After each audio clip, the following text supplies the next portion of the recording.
Muchas gracias por considerarme en el cuerpo médico para poder conversar de un tema,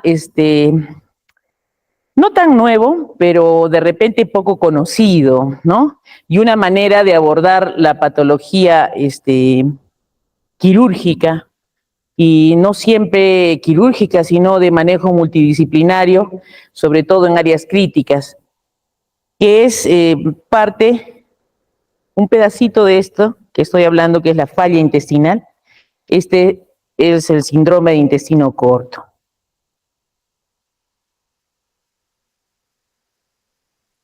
Y vamos a orientarnos a qué tipo de paciente se trata, ¿no? De qué tipo de paciente estamos hablando. Y vamos a traer un pequeño caso clínico de los que regularmente vemos, ¿no? Es un paciente, por ejemplo, de 38 años de edad, que luego de sufrir un traumatismo abdominal abierto, en el que tuvo múltiples perforaciones intestinales, se le hizo pues resección intestinal y se le hizo una anastomosis, ¿no?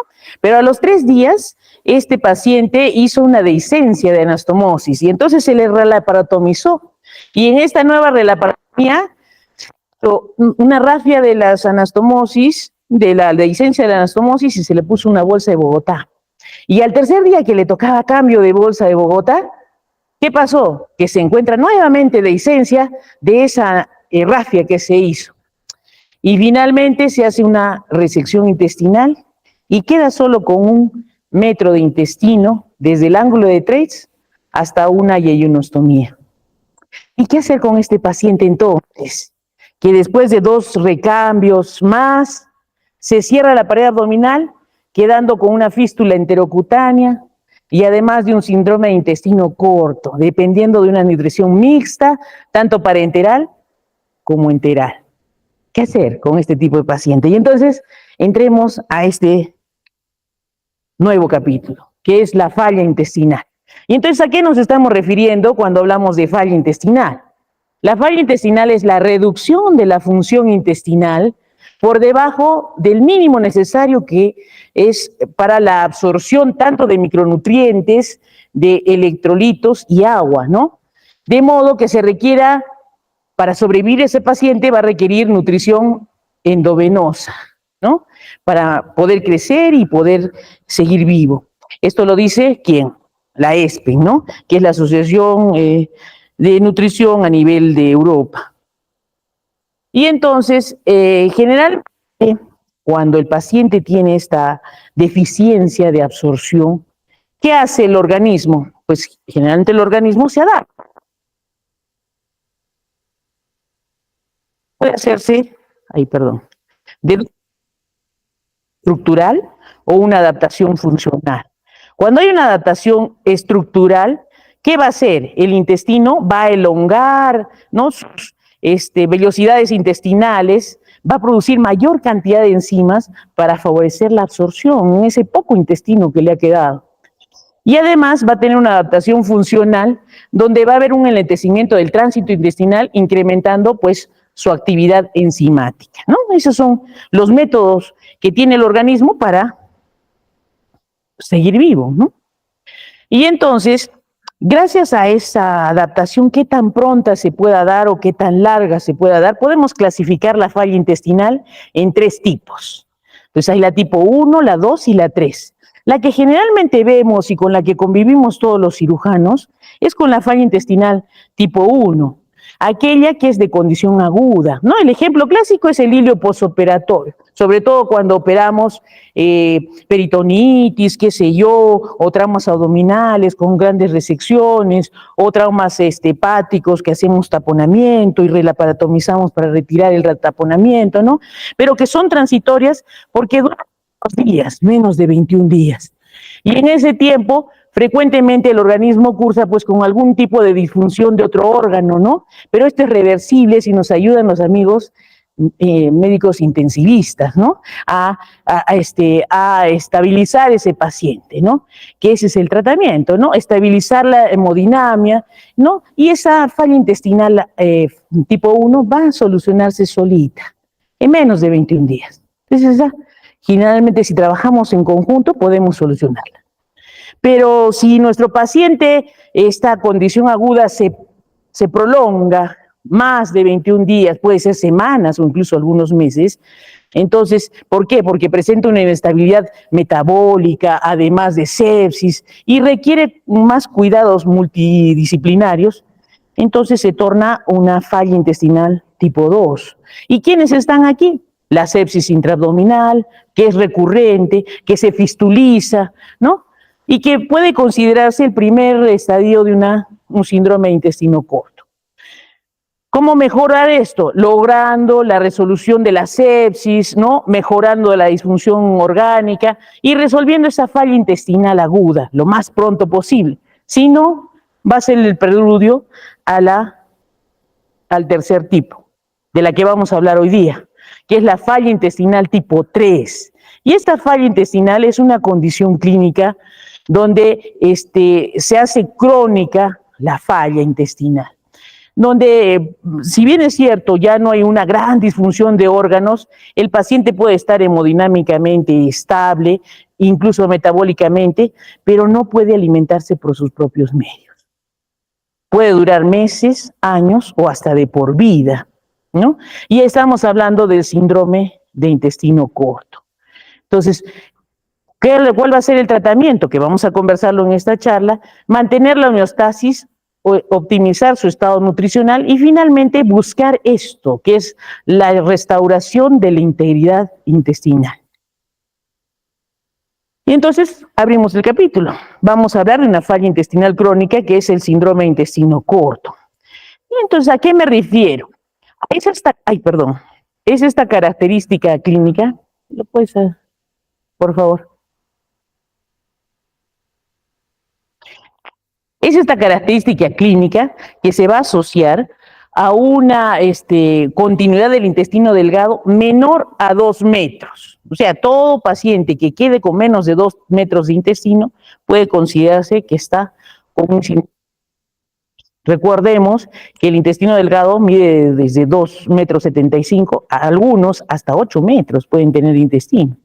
¿Sí? Es el extremo según los últimos datos registrados.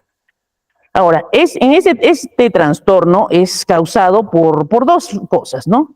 O porque hay una extracción masiva de intestino en algún acto quirúrgico, o porque simplemente hay una disfunción completa de un segmento grande del intestino.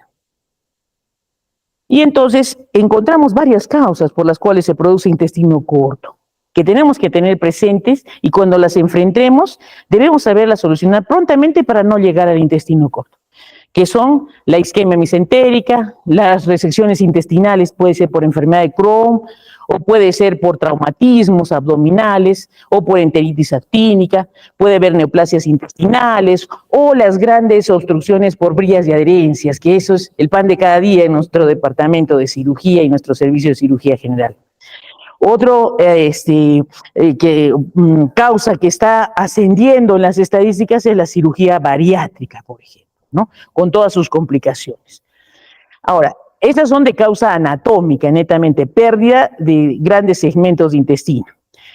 Hay otras causas que son funcionales, es decir, el intestino está intacto, pero su función no está buena, como la enfermedad de Crohn, las enteritis actínicas, el SPRUE, y también está considerado el síndrome de pseudoobstrucción intestinal crónica. Muy bien. Y entonces, es lo mismo. Hay muchos reportes en todas las latitudes que ya se están preocupando por esto y pues hacen las estadísticas, ¿no? ¿Y quién es el campo lo más frecuente? Siempre sigue a la cabeza las trombosis mesentéricas, ¿no? Felizmente en nuestro medio no hay mucho, felizmente, pero las patologías no son tan fijas, son dinámicas, pasan los tiempos y las patologías pueden aumentar en frecuencia. Entonces tenemos que estar preparados. ¿Y qué es lo que pasa en este paciente, ¿no? Que presenta un síndrome de intestino corto? Un pequeño recordaris, ¿no? ¿Cómo es nuestra función del tubo digestivo? Por ejemplo, sabemos que en el duodeno se absorbe el calcio, el fierro, el magnesio, ¿no? A nivel del yeyuno proximal y medio, vamos a absorber todo lo que es la glucosa, los aminoácidos, ¿no? Las proteínas, los dipéptidos, las vitaminas hidrosolubles, el ácido fólico. Si avanzamos hacia el ilio, ahí vamos a absorber todas las vitaminas liposolubles, la vitamina B12, la grasa, el colesterol, las sales biliares, ¿no? Es importante recordar. Y finalmente en el colon va a reabsorberse gran cantidad de agua, potasio, oxalato y este elemento que son los ácidos grasos de cadena corta. ¿Y por qué son importantes estos? Porque y los de cadena media, que está el famoso butirato, y el butirato es el sustrato, el alimento para el coloncito. Y si queremos tener una funcionalidad adecuada del colon, tendremos que tener suficiente cantidad de butirato en el colon. Ojo, acordémonos.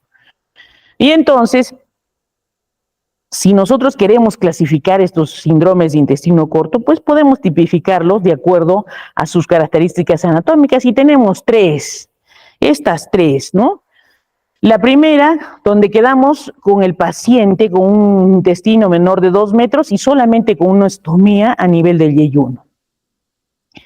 Puede ser el tipo 2, donde anastomosamos ese intestino corto, es decir, el intestino delgado menos de 2 metros, a cualquier segmento del colon. Y el tipo 3, donde preservamos la válvula ileocecal. ¿Cuál es el mejor? ¿Cuál es el que buscamos? ¿Cuál es el ideal? El tipo 3, porque vamos a ir viendo en el lapso de la charla que puede recuperarse, ¿no? Y quedar sin malnutrición, ¿no? Ese es el que mejor nos acomoda, el que desearíamos tener cualquier cirujano que enfrenta un síndrome de intestino corto. Y entonces, al haber disminución de la cantidad de intestino, vamos a tener pues algunas modificaciones en la funcionalidad de las enterohormonas. Y entonces, si enfrento un síndrome de intestino corto, voy a ver que va a haber aumento de la gastrina, aumento de la gastrina, por tanto, hipersecreción gástrica, va a haber disminución del GIP o del péptido inhibidor vasoactivo, va a haber disminución del péptido pancreático, va a haber disminución del GLP-2, ¿no? Y entonces esto nos va a llevar a lo siguiente, ¿no? A signos clínicos que nosotros vamos a poder reconocer si es que hay colon o si no hay colon. Por ejemplo, si vemos ese tipo, síndrome de intestino corto tipo 1, donde no hay colon, pues va a haber mayor pérdida de agua y solutos, el paciente frecuentemente va a deplecionar de los electrolitos, va a haber malabsorción muy frecuente y una de las complicaciones secundarias es la presencia de litiasis biliar y renal, ¿no? Obviamente en este paciente no hay evidencia de adaptación intestinal que habíamos pensado. En cambio, si hay colon, sea el tipo 2 o el tipo 3 de los síndromes de intestino corto, las diarreas y desnutrición va a ir bajando progresivamente conforme se vaya adaptando ese intestino, ¿no? A largo plazo va a ser cada vez más infrecuente las pérdidas masivas de sodio, de potasio, de magnesio, ¿no? La malabsorción va a ser frecuente, pero ya no tanto como en el tipo 1, ¿no? Y podemos a largo plazo, como vamos a ver luego, lograr quizás una adaptación funcional, ¿no? Entonces eso tenemos que tener presente. Y esto es un recordaris de lo fisiológico, ¿no? Si hay disminución de la absorción de electrolitos, pues lo que vamos a tener es a nivel de duodeno, por ejemplo, va a haber una hipoabsorción de vitaminas y electrolitos, un aceleramiento del vaciamiento gástrico, va a haber inhibición del estímulo por la secreción pancreática y finalmente, ¿a qué nos va a llevar? Pues una hipoabsorción de grasa, ¿no? Y ahí empezamos ya la desnutrición. Y a nivel medio distal, ¿qué va a pasar? Si es que ahí no contamos con este segmento del intestino, entonces va a haber menor absorción de nutrientes. Dijimos que ahí se absorbe la glucosa, las proteínas, ¿no? Entonces va a haber menor absorción de estos, va a haber menor secreción de enterohormonas. Y acá juega un papel importante las enterohormonas. ¿Por qué? Porque va a haber menor contractilidad de la vesícula biliar, va a haber menor secreción pancreática y por ende una mayor hipergastrimemia. ¿Y qué síntomas clínicos vamos a tener acá? Mayor riesgo de úlceras o mala digestión tanto de los aminoácidos como de los lípidos, ¿no? Y entonces, si el que nos falta es el ilium, entonces vamos a tener pues una menor cantidad de absorción una menor cantidad de absorción de la vitamina B12, va a haber aumento del tránsito intestinal y por ende, ¿qué va a conllevar? A la formación de cálculos de colesterol. Entonces, una de las consecuencias de tener un síndrome del intestino corto es que el paciente pueda presentar una colelitiasis. Así también puede presentar cálculos renales porque no se absorben los ácidos grasos, ¿no? Y por ende, la tercera complicación es la diarrea. Entonces, si es mayor a 100 centímetros cúbicos, 100 centímetros de ilium, que lo que nos falta nos va a llevar una diarrea con estateorrea. Si es menor a 100 centímetros de ilium distales que nos falta, nos va a provocar una diarrea acuosa. Y finalmente, este elemento que dijimos, ¿no? Qué importante es preservar la válvula ileocecal. ¿Por qué? Porque esta por sí enlentece el vaciamiento intestinal o gástrico, enlentece el tránsito gastrointestinal y previene el sobrecrecimiento. Recuerden que es la barrera entre el colon y el intestino delgado. El contenido del intestino delgado es aséptico generalmente. Y entonces, al no haber válvula ileocecal, este tránsito intestinal va a aumentar, va a disminuir la absorción de ácidos biliares, agrava la hipoabsorción de vitamina B12, por ende, y va a favorecer un crecimiento bacteriano. Entonces, ese paciente pues tendrá mayor predisposición a hacer traslocaciones bacterianas y por ende mayor sepsis y probabilidad de muerte. Entonces, esto en cuanto a la fisiopatología del intestino corto. Finalmente, a nivel del colon, si no tenemos colon, ¿quién es el más importante? La absorción de los triglicéridos de cadena media. Dentro de estos, el butirato, repitiendo, que no va a favorecer un adecuado trofismo del colonocito y por ende una enfermedad crónica intestinal inflamatoria crónica del colon, ¿no? Como no hay enlentecimiento del tránsito intestinal, entonces va a aumentar las diarreas en este paciente. Entonces, clínicamente eso es lo que vamos a presentar. Diarrea, deshidratación, hipergastrinemia, manifestado por úlceras, ¿no? Déficit de vitaminas, sobre todo la B12, zinc, selenio, fierro, ¿no? Acidosis metabólica, a larga data, pérdida de peso, anemia, colelitiasis, nefrolitiasis, osteomalacia, vamos a tener en un paciente, ¿no? Así, con un sobrecrecimiento bacteriano y por último, alteraciones hepáticas. Entonces, a ese tipo de paciente nos enfrentamos al no tener intestino suficientemente funcional. Y entonces, ¿qué hacer con estos pacientes, no? A este gran problema que tenemos. Pues el manejo, a veces el inicial que empezamos con reposición de pérdida de volumen, ¿no? Reposición de electrolitos, corrección de los electrolitos si es que se han bajado, o suplementación de vitaminas y minerales, pues tenemos que irle agregando algún tratamiento más, porque esto no se va a curar de un día al otro, ni en una semana, de repente ni un mes, ni un año, ¿no? Entonces, habrá tratamiento farmacológico que se va agregando, y intentos de tratamiento quirúrgico y finalmente la modernidad con las enterohormonas, que vamos a irlas mencionando. Entonces, en el tratamiento farmacológico, que en el día a día acompañamos al tratamiento del síndrome intestino corto, es el uso de antisecretores. Una de las que más hemos mencionado es la hipergastrinemia. Y entonces, de cajón tiene que ir, pues, un inhibidor de bomba, podría ser omeprazol, que es el más común que usamos, ¿no? El recomendado. Además, ¿qué hemos visto? Otra de las consecuencias es la diarrea constante y entonces tenemos que usar antidiarreicos, ¿no? Para enlentecer ese tránsito intestinal que se ha visto afectado por la falta de intestino, sea delgado o de colon. Y usamos preferentemente clopidogrel, ¿no? A pequeñas dosis regulables de acuerdo a la cantidad de diarreas que viene haciendo nuestro paciente, que puede acompañarse con codeína, ¿no? De 30 miligramos, también con la misma finalidad, disminuir la cantidad de diarreas y por ende la deshidratación y todos los fenómenos fisiopatológicos que hemos mencionado. Algunas veces, y en protocolos anteriores, y lo traigo acá a colación, se usaba el octeótride, que es un derivado sintético de la somatostatina, con un afán de disminuir la secreción gastrointestinal, ¿no? Y disminuir, por ende, su motilidad. Pero en el intestino corto es contraproducente. Se ha demostrado que inhibe la regeneración intestinal y que frena este proceso de adaptación que finalmente es el que esperamos encontrar en un síndrome de intestino corto. Entonces, usar octeótride no funciona en síndrome de intestino corto.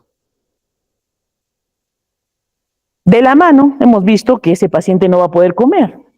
Y entonces nos hacemos dependientes de la nutrición parenteral total y de todas sus complicaciones que por sí trae, de la presencia del catéter, de la presencia de los recambios de bolsas, de los efectos metabólicos, ¿no? Per se, hiperglicemias, hipercolesterolemias, ¿no? Disfunciones hepáticas, enfermedades óseas, enfermedad ósea metabólica, es decir, la nutrición parenteral no va a ser para un día, para 2, para 3. Estos pacientes no van a poder comer y eso implica que van a tener meses e incluso años la nutrición. Pero y así va a ser toda su vida. Y entonces, ¿qué se intentó? ¿No? ¿O qué se sabe en este síndrome de intestino corto? Que yo lo que debo buscar a la larga es la adaptación intestinal, que en muchos casos puede lograrse en 1 o hasta 2 años incluso, o algunos de por vida, ¿no? ¿Y mediante qué métodos? Entonces, la ESPEN, que es la guía clínica para nutrición o para esta falla intestinal crónica, nos sugiere este manejo, ¿no? ¿Qué dar?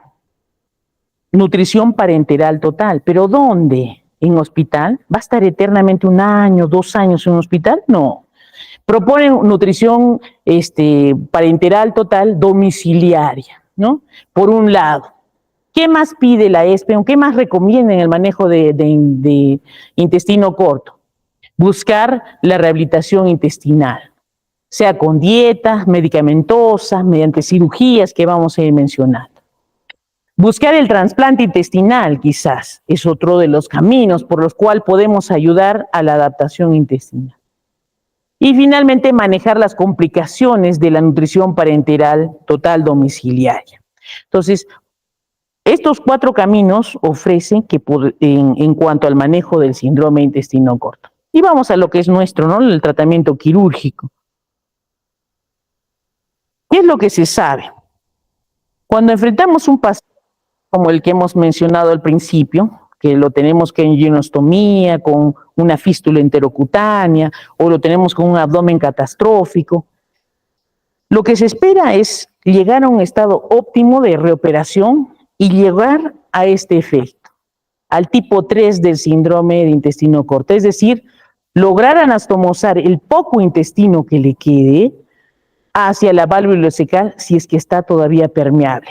Se han presentado y se han visto casos incluso hasta de 10 a 15 centímetros de intestino delgado, de yeyuno, que se han logrado anastomosar a 5 o 6 centímetros de intestino de hilo a nivel de la válvula ileocecal. Y con eso han logrado vivir, ¿sí? Así de cortos, ¿no? Entonces, nuestro ideal es lograr esto, porque el procedimiento más importante es esta anastomosis, ¿sí? Preservando la válvula ileocecal. Ahora, en el camino a lograr ese tipo de cirugías, se hacen muchos intentos, como por ejemplo hacer fistuloclisis, ¿no? Cuando tenemos, como nuestro paciente del caso clínico, un intestino solo 1 metro desde el ángulo de Treitz hasta una ostomía y el tercio distal de lo que quede de hilio y con una fístula enterocutánea, pues se recomienda hacer fistuloclisis, ¿no? Con afán de reinyectar ese contenido intestinal que sale por la ostomía nuevamente al trayecto digestivo y poder absorber esas vitaminas, esos oligoelementos que son necesarios para continuar el metabolismo normal del paciente, ¿no? Ahora, cuando no hay adaptación y pasa el tiempo, se han hecho varios intentos de cirugía de este tipo, ¿no? La cirugía de Bianchi, donde se duplica el intestino delgado, se le parte en dos, con afán de aumentar o elongar la superficie absortiva del intestino delgado. O la técnica del step, ¿no? Donde se va haciendo pequeños cortes con afán de hacer un zigzag y generar mayor superficie absortiva. Esto sobre todo en pacientes con complicaciones importantes o en aquellos que pasa el tiempo y no se logra adaptar el intestino. Pero ¿qué se ha comprobado con la medicina basada en evidencia? Que ninguna de estas técnicas es suficientemente eficaz y segura. ¿Sí? Raros son los casos, o pocos son los casos, que han logrado favorecer al paciente a retirarle la nutrición parenteral total. Y entonces hay otras corrientes, en Latinoamérica sobre todo los argentinos, que se han dedicado a hacer el trasplante renal. El trasplante intestinal. Y este trasplante intestinal tiene sus indicaciones bien precisas, que son falla intestinal irreversible. Aquel paciente que está 1 año, 2 años en nutrición parenteral, 3, 4 años y no logra ningún tipo de adaptación. También está indicado cuando hay complicaciones graves de la nutrición parenteral total. Como dijimos, ¿no? La nutrición parenteral total lo mantiene vivo, pero tiene muchas complicaciones, sobre todo las hepáticas. Un daño hepático irreversible, ¿no? Una trombosis a repetición de los accesos vasculares o una sepsis gravemente severa, ¿no? Por la presencia de catéter. Se dice que 2 o 3 infecciones de catéter al año ya podrían ser indicativos de un trasplante de intestino, ¿no? Ahora, hay 3 tipos de trasplante, que puede ser solo intestino delgado, ¿no? Puede hacerse asociado al trasplante hepático o puede ser uno multivisceral, ¿no? Hígado, estómago y páncreas. Sí se ha dado. Pero la ingrata noticia es que la sobrevida a 5 años es menos del 50%. Es decir, la mayoría o más de la mitad de pacientes con trasplante intestinal fallecen. Y entonces los grandes investigadores y los grandes cirujanos que le ponían mucho ahínco a hacer este trasplante intestinal, pues han venido abajo. Y entonces se ven con todos estos problemas. Para la falla intestinal, ¿qué limitaciones tengo para manejarlo en el mundo entero? Trasplante, hemos visto que falla el 50%. Nutrición parenteral domiciliaria, no todos tienen. Nosotros ni siquiera tenemos en nuestro hospital nutrición parenteral total propia. Manejo multidisciplinario no hay. Uso de enterohormonas, quizás esa vaya a ser el futuro. Pero no llega todavía a países como el nuestro. Y entonces, ¿qué hacer? ¿Qué hacer ante esta dificultad? ¿Qué se han dado cuenta?